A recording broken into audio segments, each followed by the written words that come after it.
Vedic literature gives us an idea about the education system of that period. And we have explained the role of guru or teachers in that period in our last class. But one thing I would like to say you, the period which we are reading, the guru or teachers played an important role,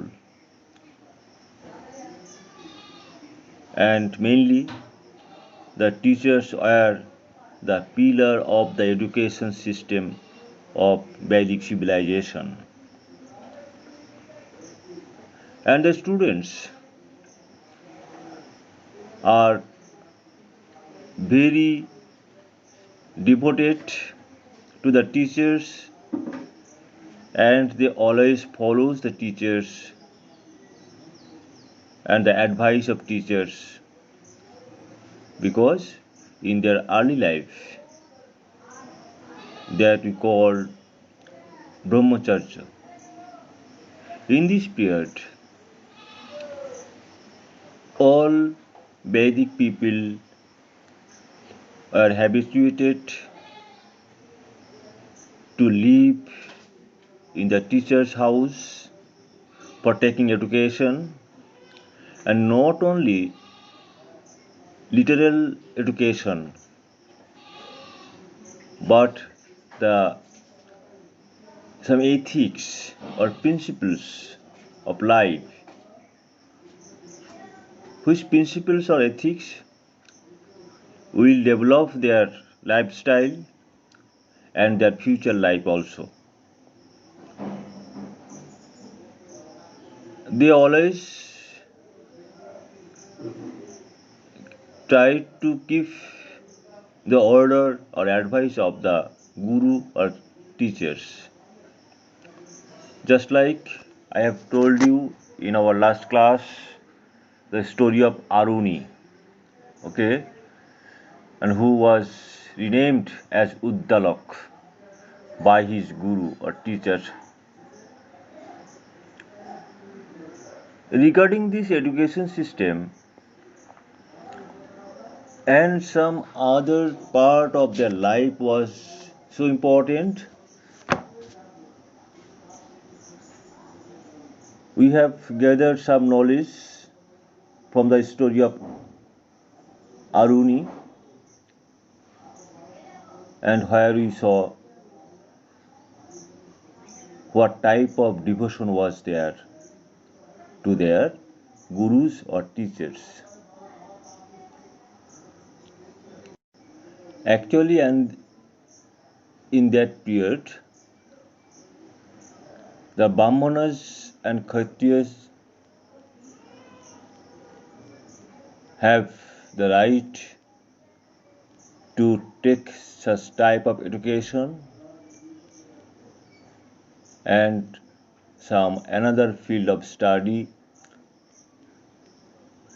son of Vaishyas also permitted for taking the education to the gurus.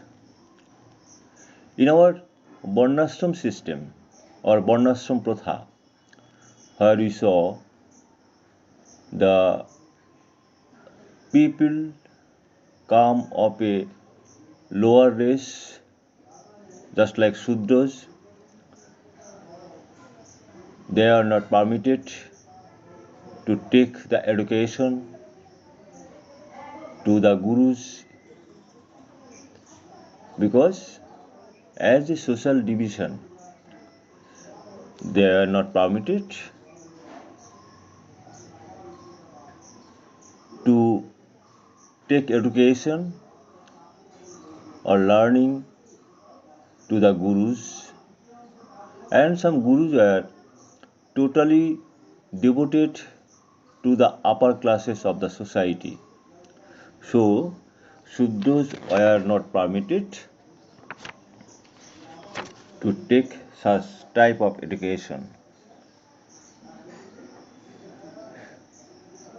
Where we say these four stages are together known as Chaturasrama, what I have told in our early class, but the lower caste or lower class people of the society like Shudras did not have right to lead this life.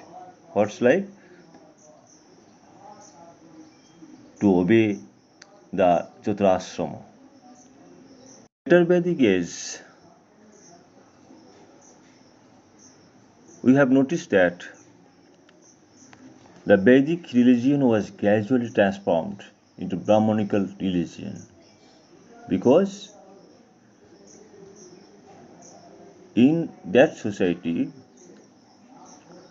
Brahmins became the most important and they were the main pillar of the religious activities. And some religious cultures, religious performance were totally dependent on the Brahmanical ethics. Some general education or some terms that are imported from that period and if we examine our education system we will find out the general education system of that period. Okay, and when they stayed at the home of guru they become the graduate, that is known as snatok. Snatok means just it is customary for the students to take a special bath or snan. From that, the term snatok has derived before leaving the residence of the in our Vedic civilization, education system that was introduced in this period was an important role to the society and where if we study our books or the history of Vedic civilization, we will find out that mathematical knowledge, particularly geometry, was introduced in that period. Not only geometry, but also astronomy also began in this period. For gathering proper knowledge of celestial bodies and days, seasons are required to perform sacrifices. From such engagement had begun the knowledge about astronomy. Okay, even in our Atharva Veda, we will find here a medical science was begun to develop from this time. Okay, that is the education system and some another part of the education system in our books, page number 59. You will see here the story of Ekalabhu. Okay, story of Ekalabhu.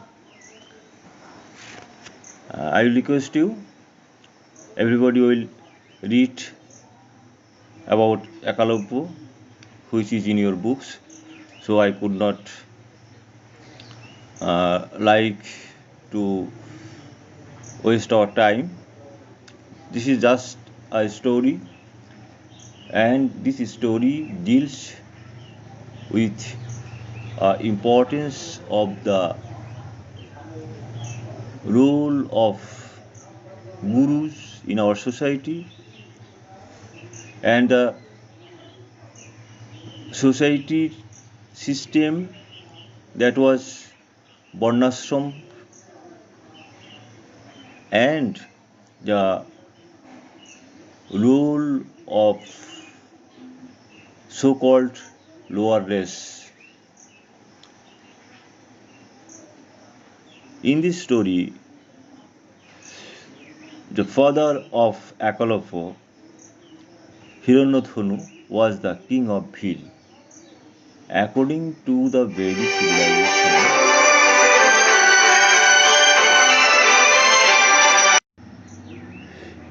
in that period, as the lower community of the society, Guru Dronacharya did not permit for taking education of archery from his, because he taught only the students who were the so-called upper classes of the society. And the Akalapa, Dronacharya asked Akalapa for offering to his teacher, that is Guru Dakshina, and Akalapa was ready to offer everything to his Guru as the Guru Dakshina. At last, Akalapa cut off his thumb of his right hand and offered it to the Drona. And this story is taken from the Mahabharata, a great epic of India. And another part of our today's lesson is Megalith. What is Megalith? I would describe it. Megalith. What is megalith? In your textbook, in page number 61, you will find a description about megalith. Actually, megalith is a tomb or memorial of big stone. Okay? In ancient India, a correlation can be found between uses of iron and building of such tomb.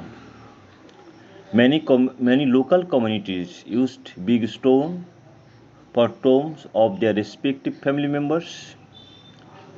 Variation can be seen in this tomb, which are marked by big stones. Somewhere there is a big stone facing the sky. Somewhere stones are found arranged in a circle. In some places, one big stone is used to cover many smaller stones. At other places, burial have taken place in the caves carved out of mountain.